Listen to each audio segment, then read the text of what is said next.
Welcome children to the fourth part and the last part of the chapter. Now I'll read from here, that is two types of cells, that are prokaryotic and eukaryotic. What is prokaryotic and eukaryotic, children? There are two types of cells.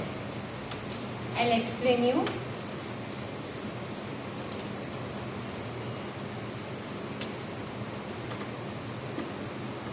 Types of cell. Prokaryotics.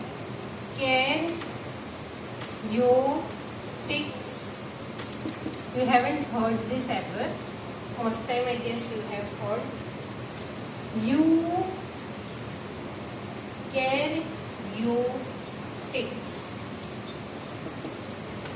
Prokaryote.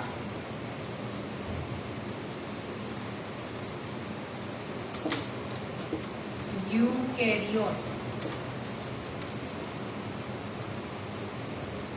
Now see, these are the two, ये दो type of the cell है जिसको prokaryote और eukaryotic कहा गया है.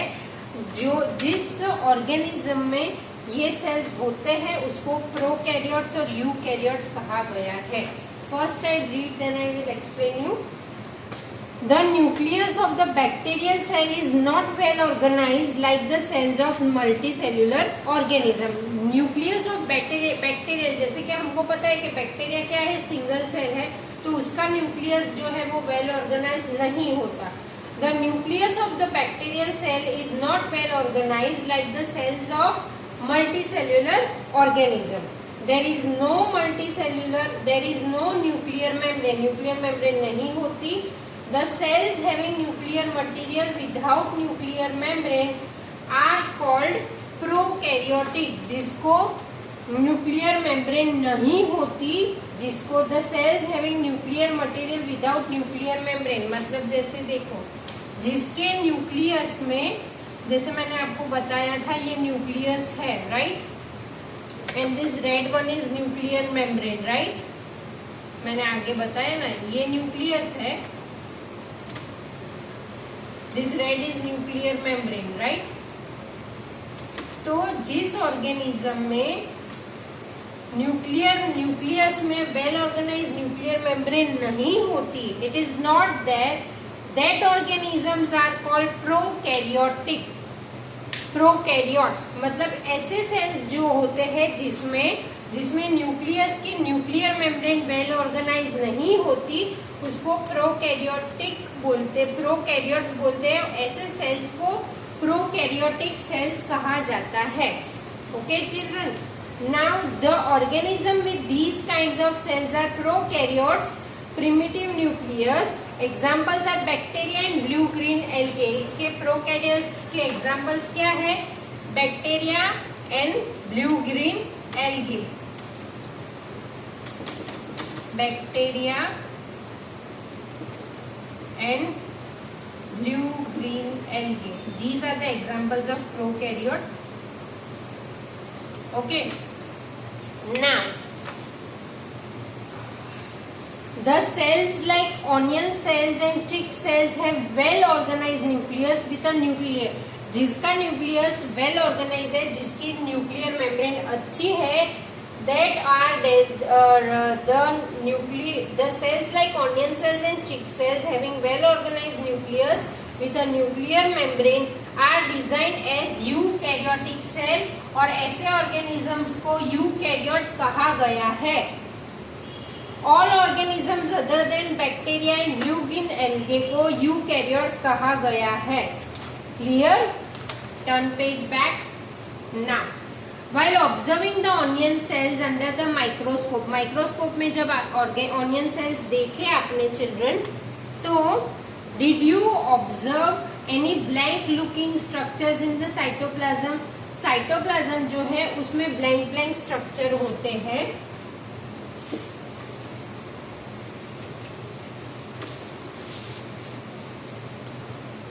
जैसे कि ये सेल है, ये न्यूक्लियस है. Okay, this jelly like structure is cytoplasm. और साइटोप्लाज्म में ऐसे बड़े बड़े ब्लैंक स्ट्रक्चर्स होते हैं. so that are called vacuole. Okay, that blank structures are called vacuole. It could be single and big as in an onion cell. चिक cells have smaller well, जैसे मैंने बोला आपको कि प्लांट सेल में vacuole ज्यादा होते हैं बड़े, लेकिन चिक सेल में बहुत ही कम, क्योंकि ह्यूमन बींग्स में दूसरे organs of the body, parts of the body भी होते हैं, इसलिए large vacuoles are common in plant cells में बड़े बड़े होते हैं, and animal cells are much smaller and few in number. You might have noticed several small colored bodies in the cytoplasm. Cytoplasm में आपने colored body देखी होगी. In Transcendia leaf, they are scattered into cytoplasm of the leaf. These are called plastids. अभी ये plastids क्या है children? You know, plastids जो है वो साइटोप्लाज्म में होता है, जो लीफ को, प्लांट में लीफ को सबको कलर्स देते हैं. सारी जो लीव्स में, जैसे क्लोरोफिल का ग्रीन कलर है, कोई लीव्स डार्क ग्रीन होती है, लाइट ग्रीन होती है, तो वो सब इस प्लास्टिड की वजह से होता है. Plastids are the structures which gives leaves their colour. Okay, जो साइटोप्लाज्म में होता है. They are of different colours. Some of them contain green pigment called chlorophyll. Green coloured plastids are called chloroplast. अभी जैसे कि हमको पता है कि लीव्स में जो ग्रीन कलर है वो chloroplast are the structure which gives leaves its green colour.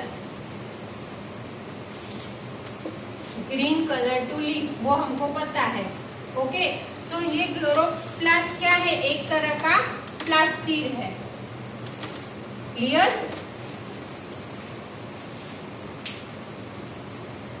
They are of different colors. Some of them contain green pigment called chlorophyll. Green colored plastids are called chloroplast.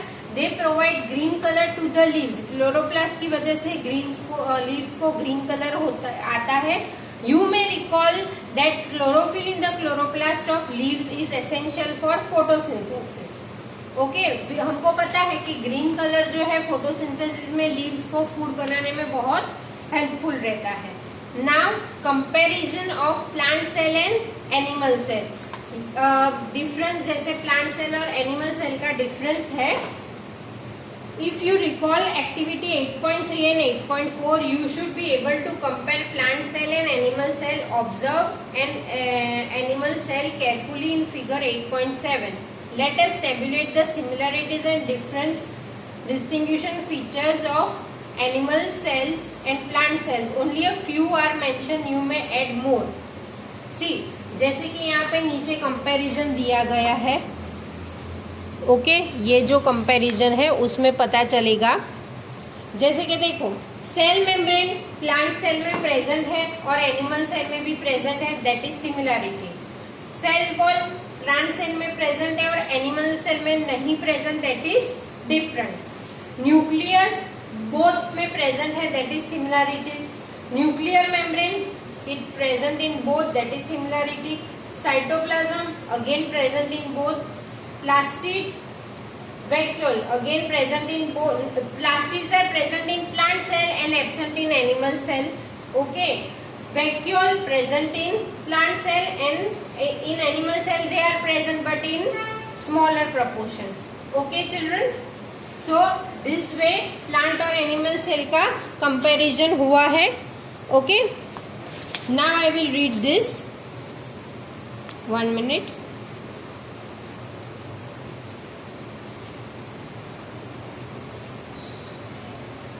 What you have learnt we will read now.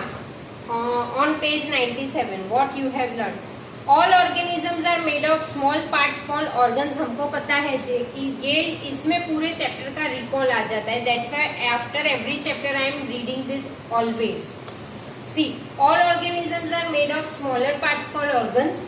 Organs are made of still smaller parts. The smallest living part of an organ is a cell. जैसे मैंने आपको बताया था, क्योंकि cell वो basic structure है.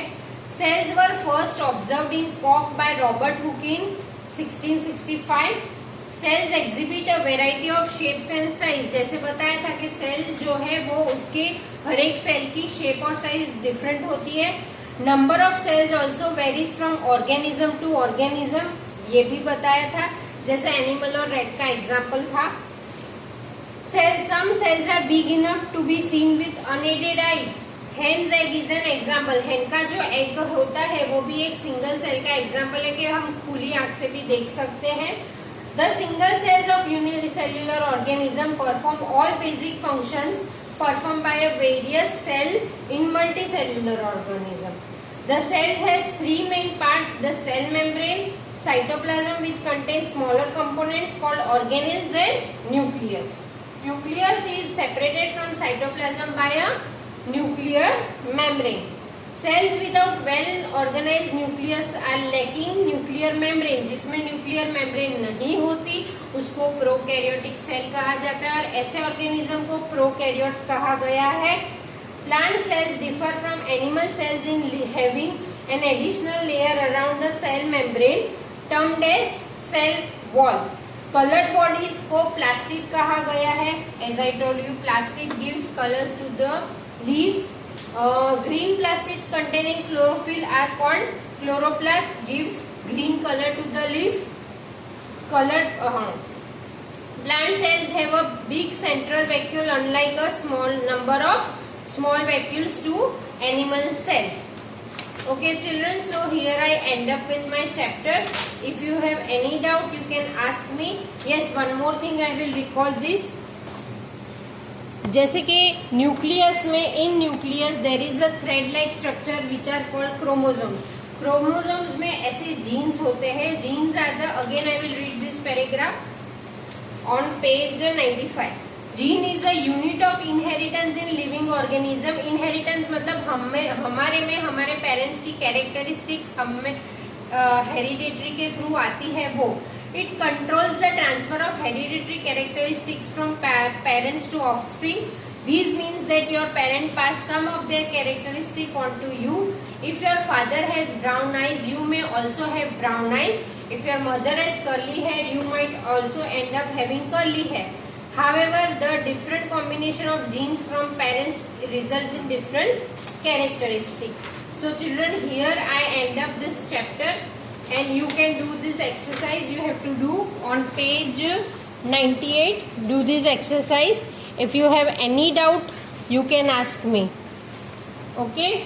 So with this I complete this chapter. That is 8 cell. Thank you.